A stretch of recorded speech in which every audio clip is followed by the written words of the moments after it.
Welcome to We Know Sports. Tap in, tap in. Special guests, great topics, incredible insight, and timely updates. We know sports. We know sports. Yeah, yeah. We know sports. We know sports. Yeah, yeah. Don't forget to smash that like button. Hit that notification. Like, share, comment, subscribe to the channel. You are now tuned in. We know sports. We know sports. Yeah, yeah. How y'all doing out there? We know sports.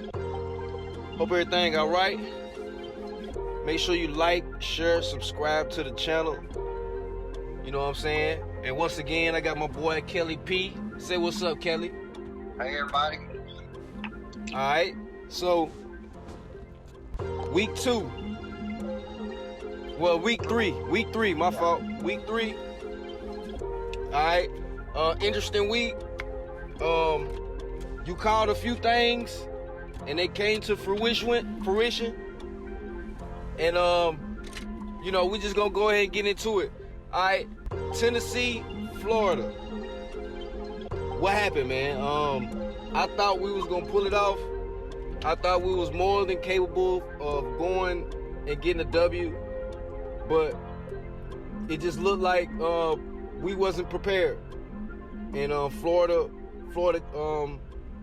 they took it more serious than we did. What you think? Yeah, I picked Tennessee last week. Florida was ready. They beat them on both sides of the ball and special teams. They shut down the run game altogether. Tennessee had no run game for Florida. And Joe Milton, he did okay.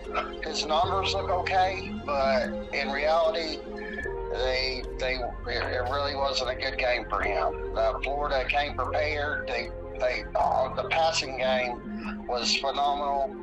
They just beat him up and down, and then at the end of the game, there was a stand-up fist fight, and they beat him on that too. Yeah, I seen the I think it was a lineman with the QB. Yeah. Yeah, I don't know. I don't know how that happened. The QB's supposed to be the most protected person on the field, but just tippers were cleared, you know. Right. So, in your opinion, does the coach keep his job? Yeah.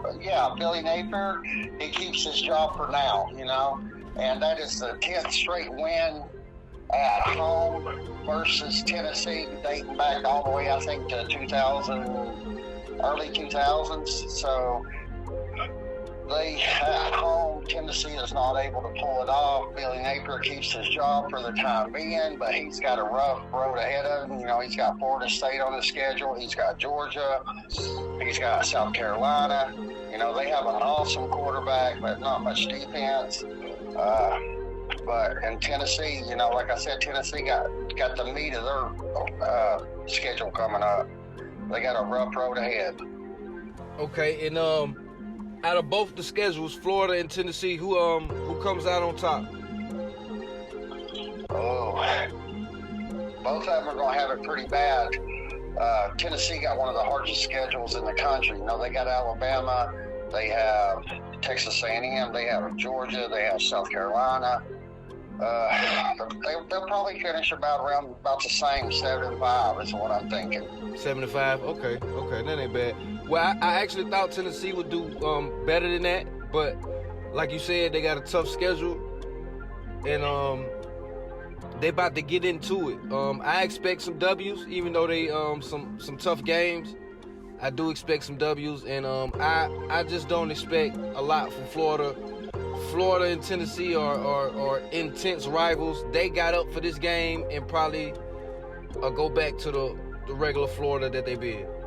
Yeah, I'm thinking that too. All right, so South Carolina, Alabama. It was a close game, real close game. South Carolina, Georgia. Oh, my fault. South Carolina, Georgia. It was a close game, real close game. Went down to the wire, so to speak.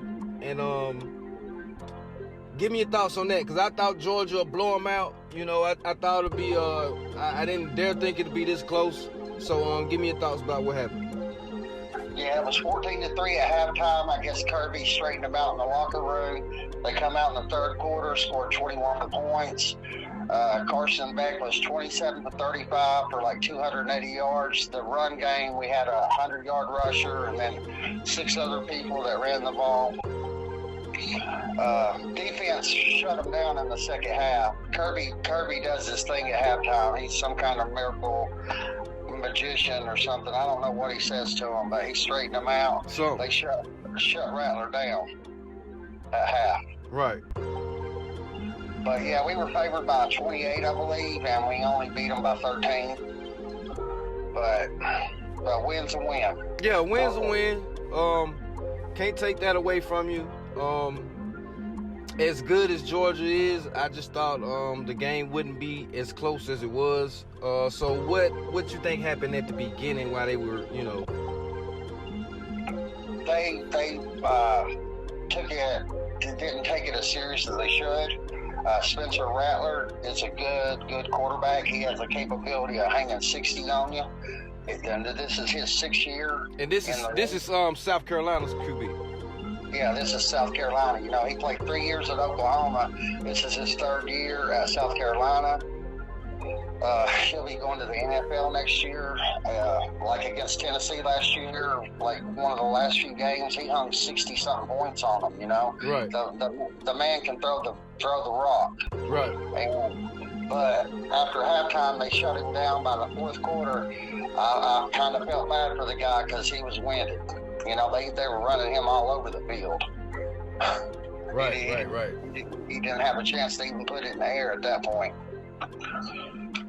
Georgia, they rotate, so it's always a fresh set of legs. Right. Yeah, and they kind of deep, and like you said, they was chasing him. They was chasing him. He had his work cut out for him that night. That day. And but he played all right though. He played all right against the Georgia defense. Yeah, he did. I give him thumbs up. Okay. Give me a few games that stuck out that maybe not on the radar that we've been talking about and keeping up with. Give me something that give me a game or a team that we haven't talked about yet that probably played good. Okay, number 3, Florida State. They played Boston College. They were favored by 25. It actually went down to one of the last plays of the game. They never lost the lead, but they almost lost the game. It finished 31-29, which was only a 2-point win. The new rankings came out today. They dropped from 3rd to 4th. Texas jumped up a spot to 4th or 3rd. Number 7, Penn State. That's another one of my teams. I got picked for the final. They easily beat Illinois 30-13. LSU rolled on Mississippi State by 27 points, 41-14. Jaden Daniels threw, I think, 5 touchdowns. Alabama, number 10 Alabama, they dropped to number 12, even though they won, because they were favored by 30-something points over South Florida. Right. And then they only beat them by 14. There's a quarterback thing going on there, and they're just having a hard time, and they have no running game. Right. All right. Now this is foreign territory for the Alabama Crimson Tide. I've never seen them have a quarterback problem where they don't got it figured out or they not sticking with a solid player. Like, what's going on? Like, is Saban experimenting? Is he just not getting the talent? Like, what are your thoughts? On paper, he got the talent. They're all 5-star quarterbacks.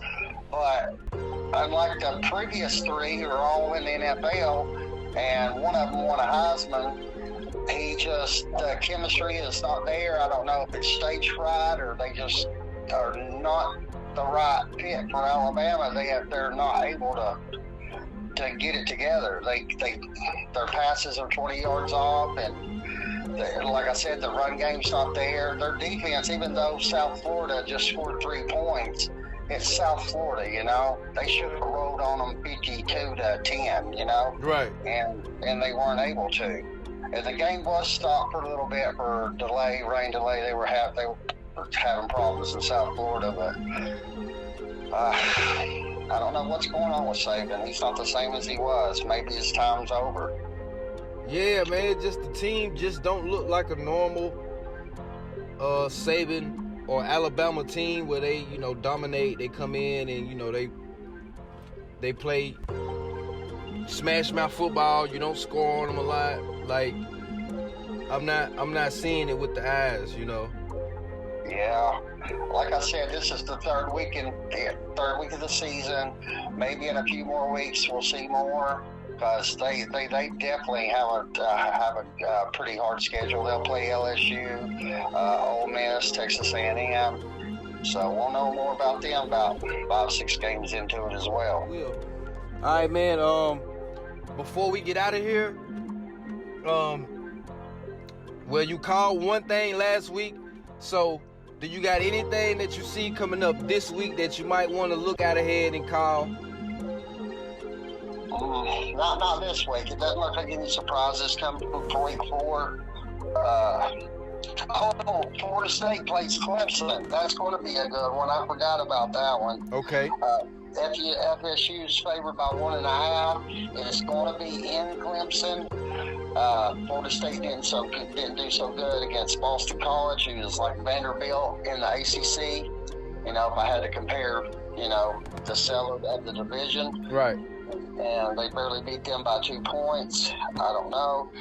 Colorado and Oregon are playing in Eugene, so this first real test for Deion Sanders and his team. Ole Miss at Alabama. We'll see what that's about. Okay. So we got a few big games to look forward to. Clemson, Florida State. That's probably going to be a good one. Conference rivals. So Alabama, Mississippi State. Mississippi State might pull off an upset.